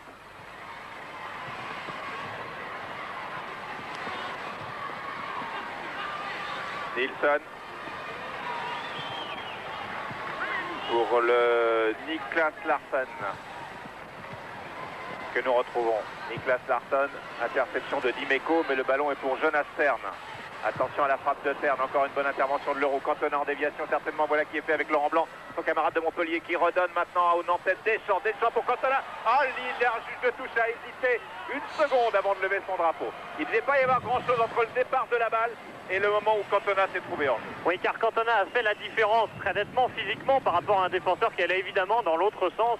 Et donc là, la différence est tellement énorme à l'arrivée que ça ne veut absolument pas dire qu'au départ, Cantona n'était pas en jeu, c'est-à-dire pas du tout hors jeu.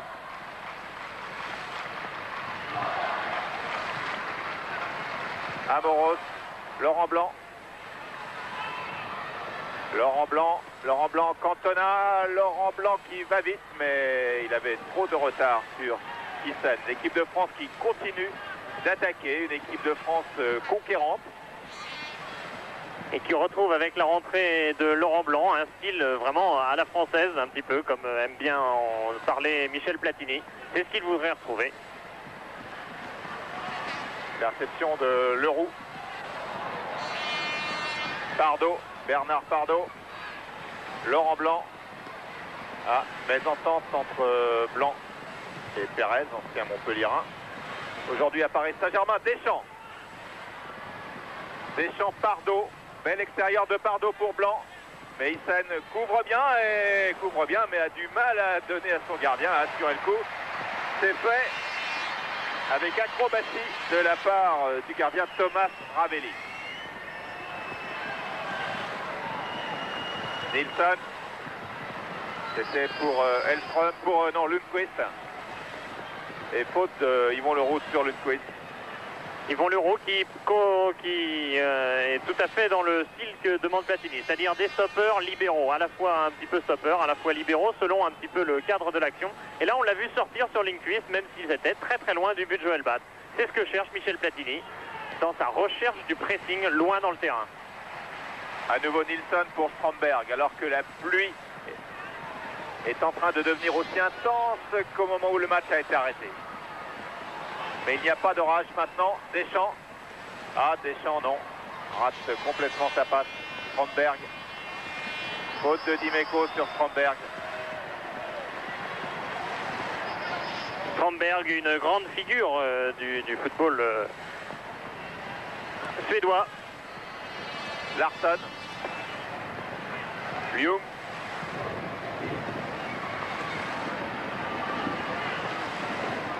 Hyssen.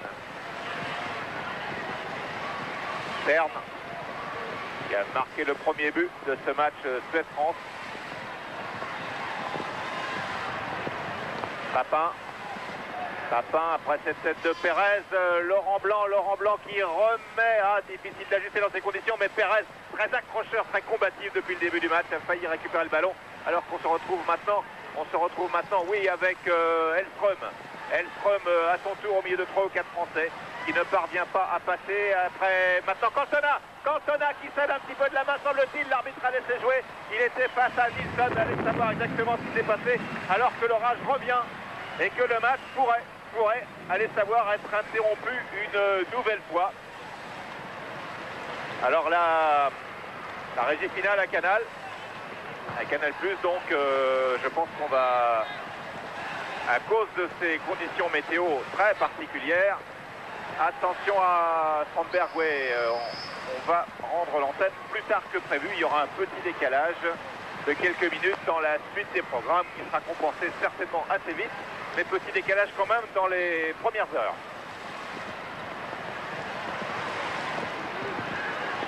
Et à nouveau, on en profite pour souffler, c'est-à-dire qu'un petit round d'observation inopiné en plein milieu de mi-temps, en attendant un petit peu que les conditions redeviennent meilleures. Et Joël Batz qui dégage, c'est les consignes de Platini. On cherche la tête de Cantona et c'est celle de Papin.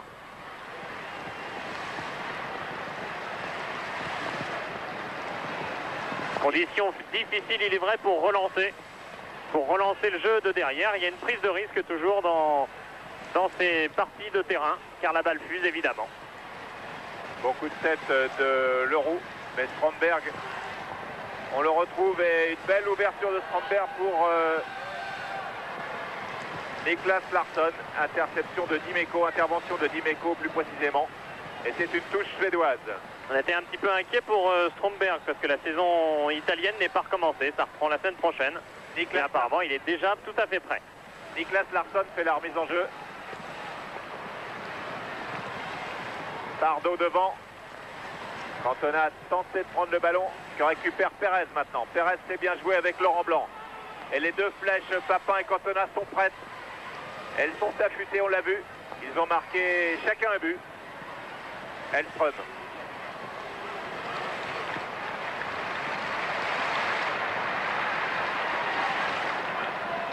Strandberg avec Joachim Nilsson. Joachim Nilsson qui est presque toujours à gauche, il était une fois à droite et il y a eu but tout à l'heure. But de Lundqvist. Et l'organisation défensive française qui finalement est bien plus au point que Platini ne l'espérait. Puisque là on a vu toute la défense bien alignée. Et qui a bien mis en jeu le défenseur, l'attaquant suédois, pardon. Platini espérait certainement que sa défense soit bonne quand même. Oui, mais Platini dit pour l'instant, faut pas attendre trop de résultats, etc. Bien entendu, dans sa tête, il pense exactement le contraire. Il sait qu'un bon résultat ici donnerait énormément de confiance à cette équipe. Et ce 2-2, s'il était confirmé à la fin du match, ne vaudrait bien sûr pas une victoire, mais ce serait un bon résultat pour Platini, qui est là sous la guérite avec les remplaçants, avec Franck Sylvestre qui est debout, avec Stéphane Paille qui entrera peut-être.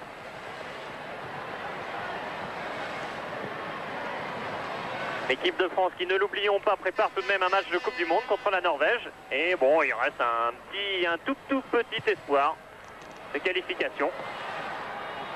Nouvel éclair, Strandberg et coup de tonnerre sur le stade de Malmö. Pardo, Bernard Pardo pour Joël Batz. Alors l'arbitre va peut-être décider à nouveau d'interrompre le match. Alors que l'on va essayer de s'y retrouver dans les comptes, à mon avis, je dis bien à mon avis, et sous réserve, on en est à 37 minutes de jeu, c'est-à-dire qu'il resterait 8 minutes. À 1 minute près, ça doit être ça de toute façon. Leroux.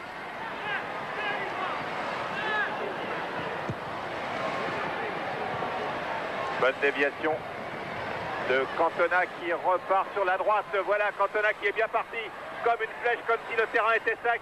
Crochet de Cantona qui donne en retrait une bonne balle. Une balle des gars, une balle de victoire peut-être. Et voilà le troisième but français, signé Christian Pérez. Jean-Pierre Papin pour la seconde fois qui donc marque 2 buts consécutivement. Et là vraiment Papin-Cantona parfaitement performant. Cantona qui a attendu, qui a fixé sur l'aile, on pensait qu'il allait centrer vers Pérez justement qui était démarqué dans l'axe. Et finalement il a attendu. Ouais. Voilà Pérez, il est tout au bout mais Cantona ne peut plus l'atteindre.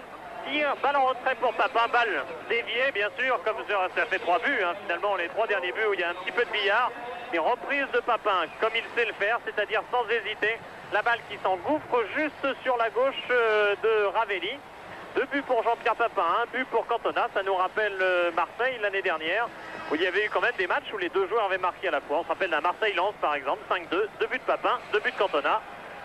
Voilà pour le duo. Et ça prouve qu'il peut ne pas y avoir de problème d'entente du tout entre 2 grands joueurs. On l'a connu avec la génération précédente. Même s'ils sont un petit peu concurrents, on a parlé de Bossis-Batiston, on aurait pu parler de Giresse-Platini aussi. Et on peut parler ce soir de Papin-Cantona qui s'entendent bien, qui sont efficaces, qui ne pensent qu'à une chose, c'est à améliorer cette équipe de France. qui mène maintenant par 3-2. Alors, fouillons dans les statistiques ou dans les mémoires, il y a déjà un bon bout de temps que l'équipe de France n'a pas marqué 3 buts. Tête de l'Euro. Laurent Blanc. Amoros. Cantona, Laurent Blanc est parti, voilà, c'est bien parti avec Papin. Laurent Blanc a repris le ballon, frappe du gauche de Blanc à côté des buts de Ravelli. Une équipe de France totalement en confiance. Et parfaitement là dans son élément avec une équipe de Suède qui est un petit peu désemparée en face, c'est vrai, qui essaye de faire le jeu, c'est vrai, un petit peu maladroitement. Les Français sont là et les contres qui se diluent parfaitement.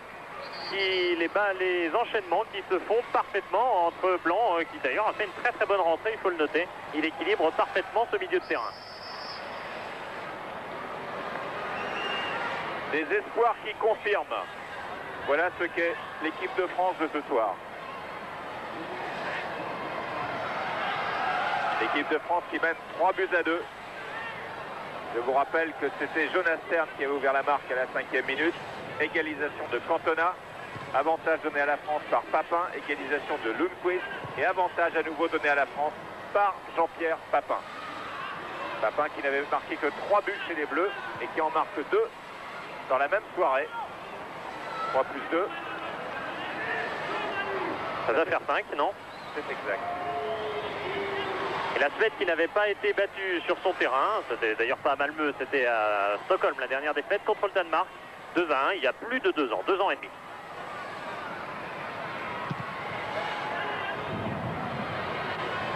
Passe vers Laurent Blanc. Blanc avec une équipe de France qui ne doute plus et Cantona qui marque le 4e but. C'est extraordinaire. Extraordinaire débordement de Montpellier avec Cantona à la conclusion et ce beau débordement de Laurent Blanc et Béjaquet. Les Montpelliérains doivent être comme Louis Nicolas qui est devant nous, fou de joie, et ça donne de l'espoir à l'équipe de Montpellier, à l'équipe de France, bien entendu. Cantona, voilà, ça nous rappelle l'équipe de France espoir, des buts comme ça, des buts où ça va très vite. Ou le début où Blanc partait sur la droite, où Cantona jaillissait au centre, ce jeu. Parfois c'est vrai, il a le but un peu raide, il est un peu arrêté, et bien là aujourd'hui, en pleine confiance, il se laisse vraiment, il laisse tout partir, et là il a placé du bout du pied gauche vraiment dans les pires positions, il a profité, c'est vrai aussi, de la pelouse glissante qui fait que Ravelli ne peut absolument pas revenir. Platini il doit être content quand même. Ah oui, bah, il a le costume trempé, mais ça n'a aucune importance car il reste, alors il faut refaire le point sur les temps. Faire le point précisément, c'est pas très facile compte tenu que les chronomètres ont été arrêtés, sont repartis. Donc en tout cas l'équipe de France maintenant a 2 buts d'avance et que l'équipe de France marque en 4 buts à l'extérieur même en match amical. Le dernier souvenir de gros scores que l'on ait comme ça, c'était un France-Chypre. Oui, et puis ça remonte encore à plus loin. Non, je pense qu'il y avait eu un Luxembourg-France où la France avait dû gagner 4-1 en qualification pour la Coupe du Monde 86, donc ça devait être fin 82 à peu près, mais ça doit vraiment être la dernière fois que la France a marqué 4 buts et ce n'était que le Luxembourg.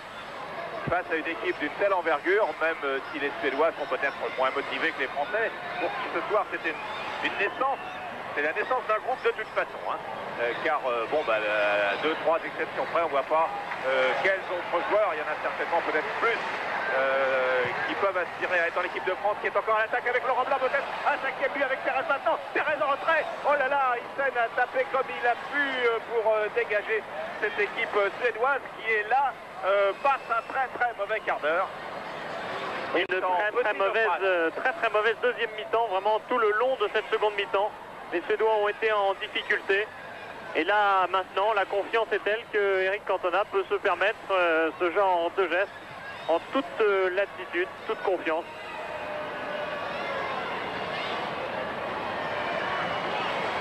Naissance d'un groupe comme en Suède en 79, je vous disais dès le début du reportage, où la France, qui avait alors comme entraîneur, sélectionneur Michel Hidalgo et comme capitaine Michel Platini, était venu gagner en Suède 3-1. Ce nouveau groupe, ce soir, pour l'instant, mène 4-2 ici à Malmö face à une équipe suédoise qui est l'une des grandes pointures européennes. Et réussite Réussite du duo d'attaque, réussite de toute une équipe bien sûr, mais du duo d'attaque Cantona, Papin, avec un troisième larron sur le banc de luxe. Pour l'instant, Stéphane Paille. Et faute de Dimeco qui a déjà eu un carton jaune, attention, sur Niklas Larsson. Mais toujours un peu d'impulsivité chez Eric Dimeco. C'est Amoros d'ailleurs qui est le meilleur conseiller de Dimeco. C'est lui qui lui parle, qui lui apprend un petit peu les gestes de ce poste spécifique de latéral. Ça fait jamais que 3 ans que Dimeco joue là. Amoros lui dit de se calmer. Dernière minute de jeu et vraisemblablement première victoire pour Michel Platini, sélectionneur. La France mène 4-2. Jonas Stern tire ce coup franc que Joël Bass laisse filer en sortie de but tout simplement. Alors il y a toujours plusieurs versions. Est-ce que la pluie avantage les attaques? Est-ce que ça avantage les défenses? Eh bien aujourd'hui on dira apparemment que ça a avantagé les attaques. Alors la version officielle aujourd'hui, ce sera que les attaques ont profité du fait que les défenseurs aient moins d'appui quand il pleut. Et puis quand ça fera 0-0, ben on dira le contraire. La pluie avantage toujours celui qui gagne et désavantage celui qui perd. On l'a entendu 2000 fois dans les interviews. C'est pas dingue que ça s'arrête.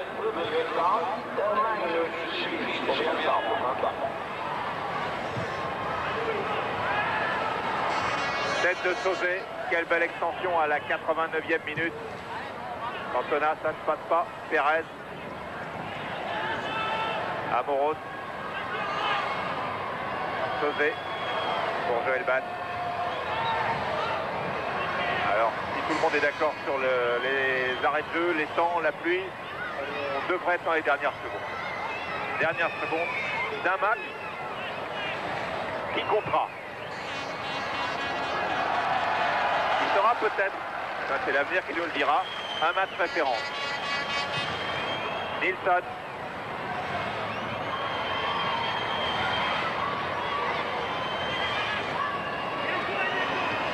Et Lundqvist n'a pu passer Dimeco. C'est une touche avec une remise en jeu de Niklas Larsson pour Lundqvist.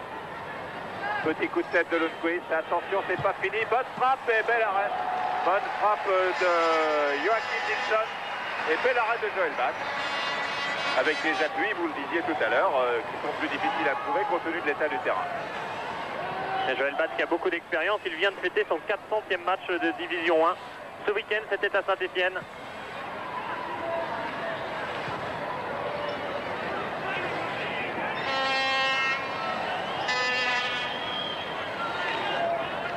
Alors le réalisateur nous a montré 44e minute tout à l'heure.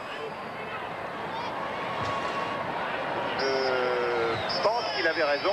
Il a raté le final sur cette victoire de l'équipe de France. Une victoire qui doit faire beaucoup de bien à tous ceux qui aiment le foot, à tous ceux qui regardent le foot sur Canal bien entendu et sur les autres chaînes. Une victoire qu'on est heureux d'avoir vécue avec vous sur notre chaîne ce soir ici en Suède par 4-2. 2 buts de Papin, 2 buts de Cantona pour les Français et Pierre est en bas. Ce soir en Suède. J'avais demandé à mes joueurs d'avoir des occasions de but, ils en ont eu un maximum et je crois que c'est une grande satisfaction pour nous. On a fait des essais et je crois qu'on les a pratiquement réussis. L'un des points les plus positifs, c'est peut-être l'attaque. 2 buts Cantona, 2 buts Papin. Je crois qu'on pouvait espérer mieux. Ben, le tout, je crois, c'est un ensemble. Les buts ont été marqués parce qu'ils ont été servis par des bons joueurs. Et aujourd'hui, il y avait une bonne solidarité. Je pense qu'avec ce groupe, on peut travailler, on peut faire des bonnes choses. Quel est le point sur lequel vous pensez que cette équipe de France que vous avez façonnée depuis plusieurs mois a progressé? De toute façon, ils sont déjà plus en maturité parce que quand même, on a fait quelques matchs. Et je crois qu'on peut travailler collectivement. Ils ont des qualités individuelles. Moi, j'ai essayé de remettre en place toutes les qualités individuelles de chaque joueur en fonction de ce que je pensais par rapport à eux-mêmes, par exemple. Mais maintenant, il faut qu'ils le sachent par rapport à eux. Et je crois qu'on va travailler là-dessus. Autant Michel? Super victoire. On va payer le champagne. Hein. Bravo. Voilà, dans l'avion du retour.